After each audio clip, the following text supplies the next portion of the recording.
Okay, so one of the things that's happened is that I've lost my warehouse.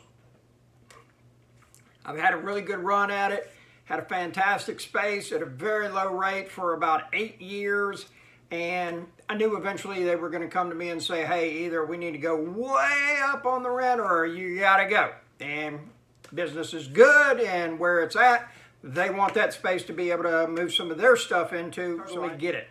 So I was cruising Facebook Marketplace, and boom, what is it that I find? A 20-foot Connex box. Now, some of you are going to say, what is a Connex box? Well, that's a really great question.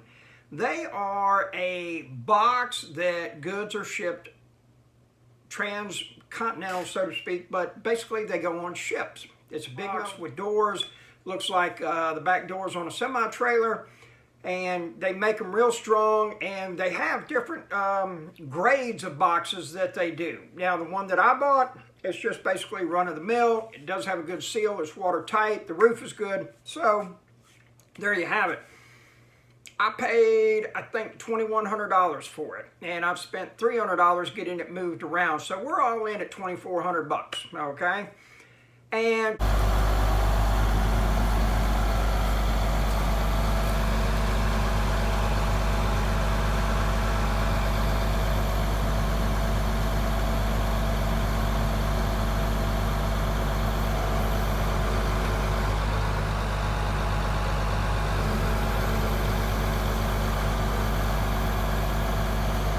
that's what we call redneck special effects. To rent, it's 20 feet long and 8 feet wide, and I believe it's 8 foot tall, okay? And for me to rent that space at a mini warehouse, you're looking at right at $140, $200. So basically, if I keep my stuff in there for a year, then I've gotten my money back. Now, in one of my side hustles, me and a partner had a piece of property, had two 40-foot containers on it, and they were selling for $200 a month is what, or they weren't selling, but they were renting for $200 a month. And so it was fantastic money. It's like you can get a 45-foot or a 40-foot container delivered right around $4,200 bucks. Okay, so you figure in 2 years it's paid for itself. After that, you're into pure profit, and there's no maintenance on them whatsoever. Okay, and the thing about it is that, you know, I am real big on go out, hustle hard, make some money and everything, and then take that money and put into something that's going to continue, but you only have to purchase one time, okay? Just the same as like you buy a lawnmower. I don't know how many yards you get to cut with it, but you're going to be able to cut a lot of yards before you have to end up buying another lawnmower. You buy a house, you rent it out, people pay you every month. You know, I know Rick Jarman talked about that. He remembers seeing a duplex for 55 years. And it still has somebody living in it that is paying rent. So whoever bought that duplex, if they've had it this whole time, you can only imagine the amount of money that they've made on it. Nothing like having fun on a Sunday. We are in there. And now we got instant storage. That thing, so you figure it, you know, even if they're only getting $10,000 a year off both sides, where are they at? They're at like $500,000 or more. Nah, yeah, it'd be well over $500,000. So I'm real big on once you make the money, get the money working for me, and get into something that you're only having to buy time, and then it continues to pay you, okay? Now, here's the thing. If I was in my early 20s, what would I be doing? I'd be putting my money into some S&P, some blue chip stocks, index fund that's paying, you know, 8-10% and everything, and I'd let it ride. And I'd just keep on letting it ride, okay?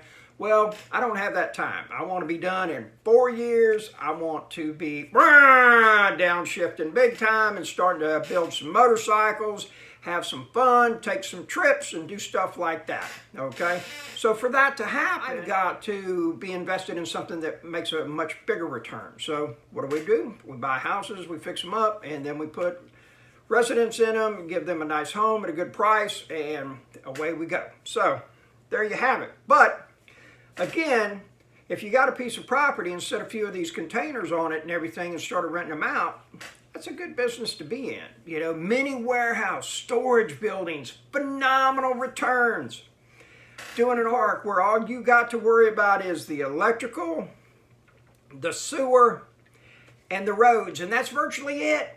Somebody else is paying you for everything else. They pull their RV in, they pay you a daily rate, they pay you a monthly rate or something like that, and you got no hassles, and then they're down the road. Okay, so it's totally different game than being, you know, a landlord with single family homes doing long-term rentals. Okay, there's a number of different things out there that you could get involved with and whatnot. You know, and like I said, investing in a dividend stock, you know, you sit there and just watch it keep rolling over. It's like, you know, I'm invested with Southern Company, and every month they send me a statement. I make an automatic contribution to it every month, and then in the meantime, sometimes when we get, you know, do some big jobs with the construction company and everything, I'll send a little bit more to it. And well, what happens is that those dividends get reinvested, and so you have this compounding effect where it just keeps on growing and growing and growing. Okay, it's a beautiful thing.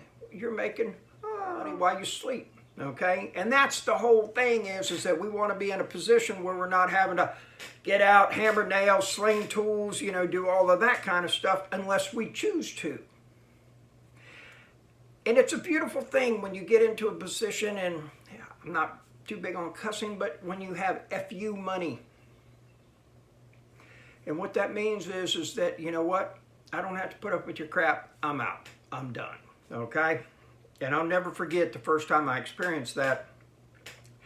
I was, this was about 20 years ago. I was working at a foundry in the maintenance department. I was going to finish up, get my 2-year degree in industrial city and electronics. So I had enough money to take the last 2 semesters in school full time.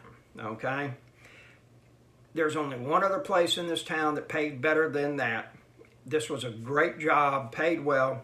The thing about it is you worked 13 days straight, you got 1 day off. Okay? The majority of the people that I worked with had gotten used to that money, and their bills were in such a situation that they had to make that kind of money at that level. Okay? I did not. My bills very small, and I was putting, I think, $300 to $400 a week away in a savings account. All right, and I was still living good, still eating good, all that kind of stuff and everything. So got to the point where I knew that basically I wanted to take the last 6 weeks of the year off. School started January 5th, so I went in there at the end of October, put in my notice, and the guy looked at me and said, "People don't quit this job." And I said, "I do. I'm done. I'm moving on. I appreciate it. Here's my 30-day notice." I don't know about all that and everything. You know, they all turn it in and then they stop and everything. I said, "You can take this one to the bank." After, I think it was November 17th, because November 21st is 2-3 days after that, I jumped out of an airplane. Came out of a plane at 12,000 feet, my first time making a jump. It was absolutely incredible, life-changing experience, okay?